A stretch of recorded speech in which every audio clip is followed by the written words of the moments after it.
This is a video response to Felida Rants, whose video Ranting at the Amazing Atheist is a reply to a recent blog post on my Tumblr regarding the origin of rape behavior.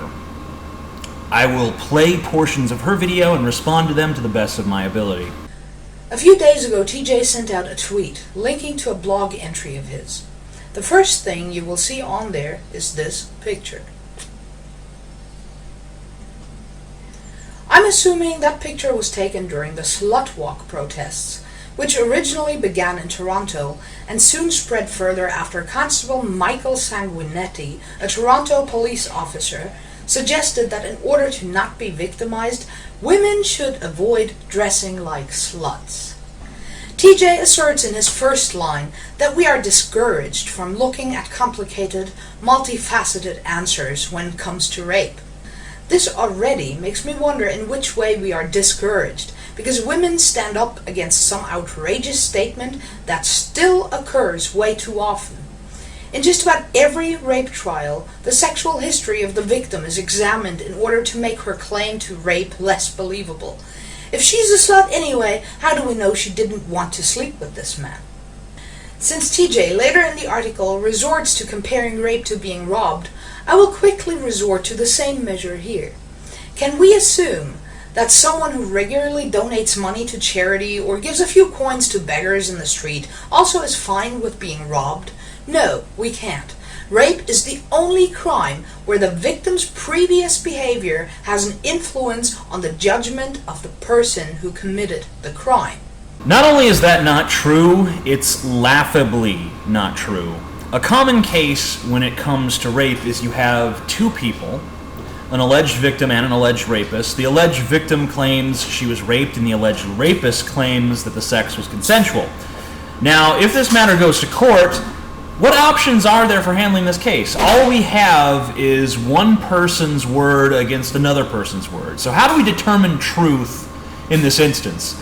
Well, in my opinion, it's impossible to do so. And in the absence of guilt beyond a reasonable doubt, a jury is obligated legally and morally to return a verdict of not guilty. However, this isn't how things work in real life. There will be a trial, and the prosecutor will try to convince a jury that the defendant is guilty of rape, and the defense attorney will try to convince the jury of the opposite. You seem to be of the opinion that the defense attorney should not be able to bring up the alleged victim's sexual history. But to make that off limits is to presuppose that she really is a victim, which presupposes that the defendant is guilty, which throws due process out the window. A defendant is innocent until proven guilty. And if something in an alleged victim's sexual history throws doubt on her story, then it's irresponsible and actually quite monstrous to withhold that, considering that a potentially innocent man's freedom hangs in the balance. It seems to me that when it comes to rape, you want us to treat it like we treat no other crime. You want us to assume that the defendant is guilty before a trial is even held and believe the alleged victim's story unquestioningly. That's not a sound way to run a legal system, and it's not how we run a legal system when it comes to any other crime. Your example about the man who gives charitable donations getting robbed is ludicrous for the following reason. A robber cannot claim after stealing a man's wallet that it was a voluntary transaction. There would be physical and logical evidence to the contrary. The thief would have stolen the entire wallet, not just the cash inside, which isn't congruent with a voluntary transaction. The thief may have attacked the man or held a gun to his head, which leaves physical evidence. And that's not consistent with a voluntary transaction either. The thief is likely to have a criminal history of committing similar crimes, which sheds doubt onto his version of events. With rape, none of these physical factors may be present. Even if she is roughed up to some degree, one could argue that she was into rough consensual sex, as many people are. You say that no crime other than rape calls the victim's credibility into question. But that's simply not true. If I'm accused of stealing a TV from my neighbor's house, and there's no physical evidence to say I did it, but my neighbor and I had a long history of feuding with one another, my attorney would definitely raise that in court. It would be pointed out that my neighbor had reason to lie about me stealing his TV because he has a grudge against me, and therefore has a vested interest in seeing me get in trouble. This is just one of many dozens of scenarios where the victim's reliability would be scrutinized, and that's completely fair, because they're not being scrutinized as a victim, and that's important to remember. They're not being scrutinized as a victim, they're being scrutinized as a witness. And in the case of rape, they're being scrutinized as the sole witness to an alleged crime.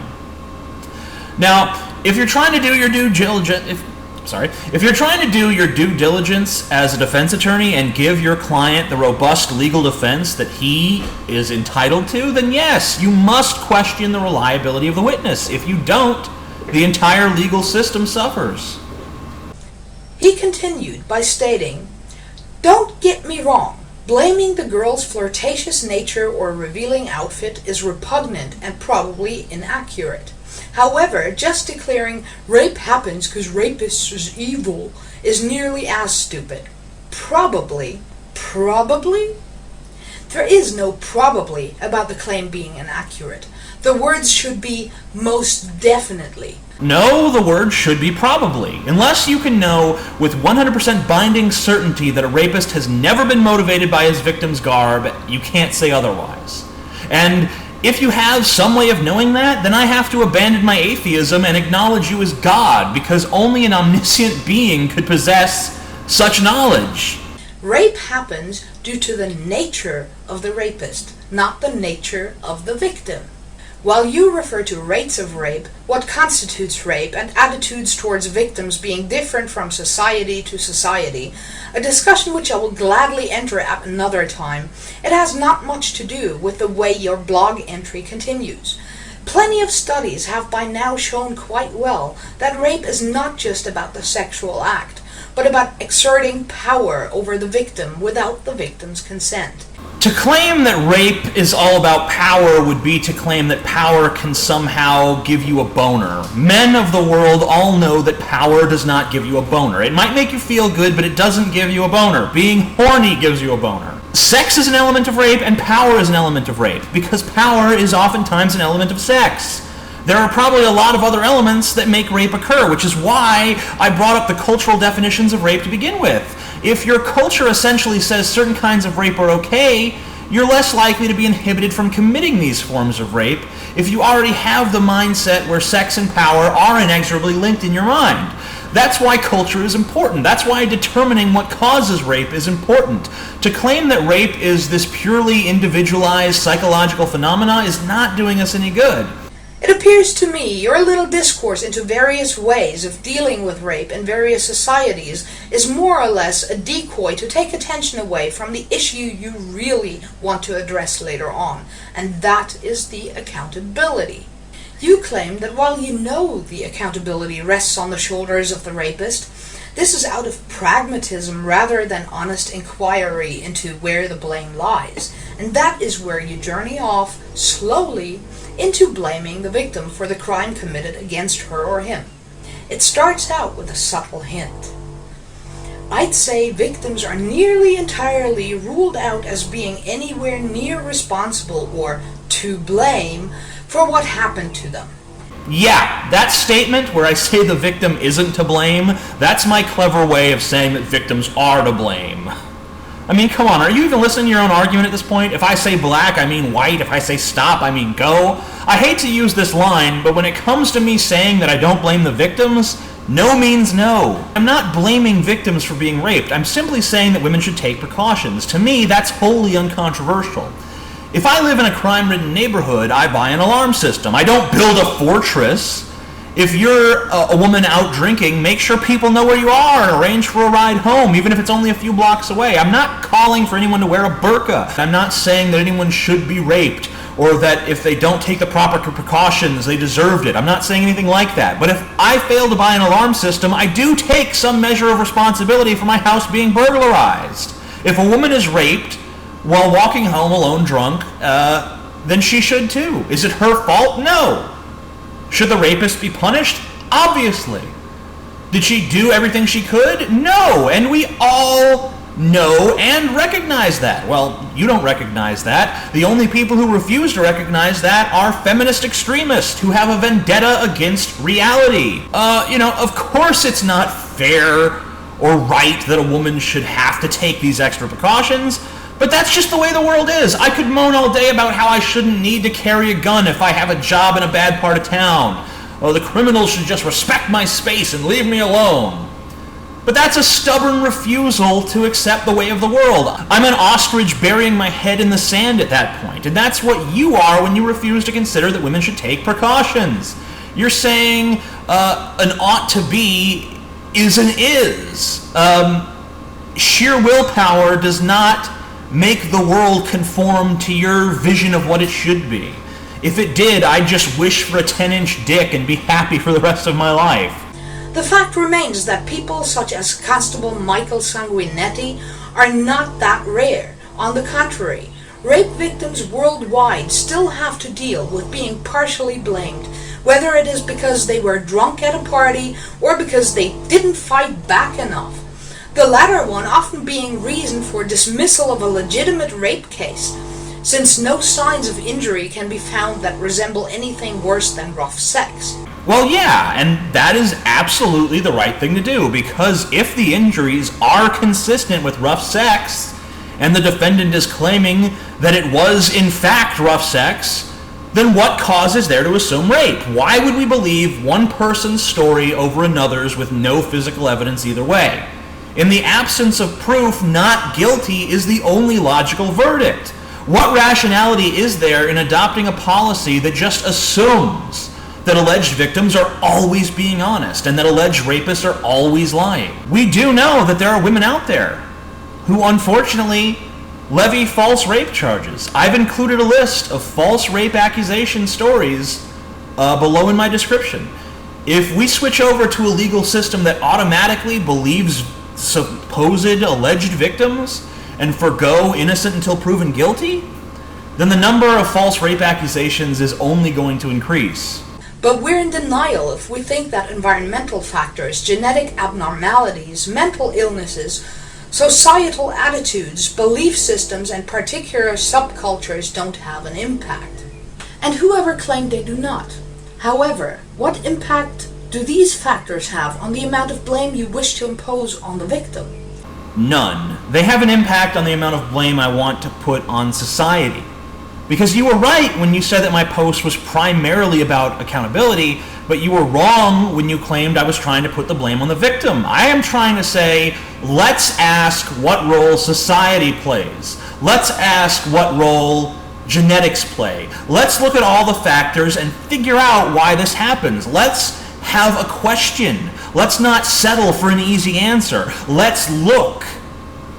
And it doesn't seem like we're willing to do that as a society. It looks like we're just going to be a machine of instant condemnation. You know, whether you're talking about the ignoramuses who blame women for their own rapes, or whether you're talking about the people who just say, oh, well, rapist is evil. They're both stupid positions. Neither of them make any sense.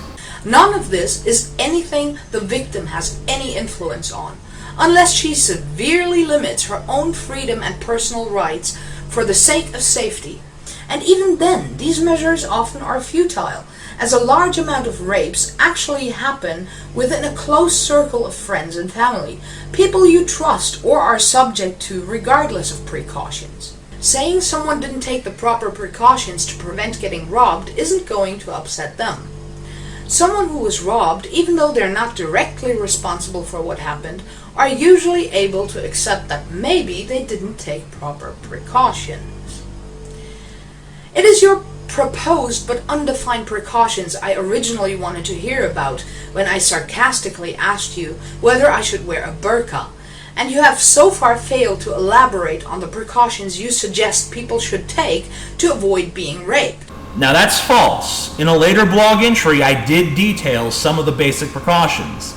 Now that blog is also linked below. Further, I don't really think outlining them is necessary because they're so fucking obvious.